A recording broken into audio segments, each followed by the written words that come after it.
يعني امرأة طالعة من تجربة طلاق ومعها إمم. ولدين، شو وين كيف المشكلة؟ كيف شو؟ رجعتِ أعطيتِ الثقة لرجل تاني؟ ليش كل الرجال بيشبهوا بعض؟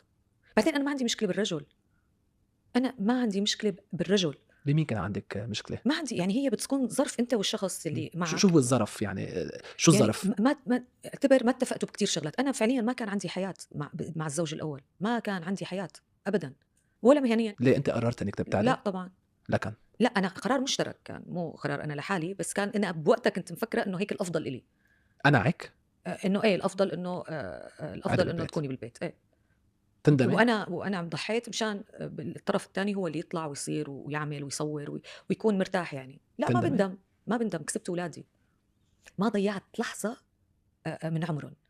باعرف إمتى سنّنوا، إمتى مشي، إمتى نضف، إمتى خلّص ما عاد أخد تدشين، إمتى وقع سنّه، أنا ماشي إمتى أول وقعة.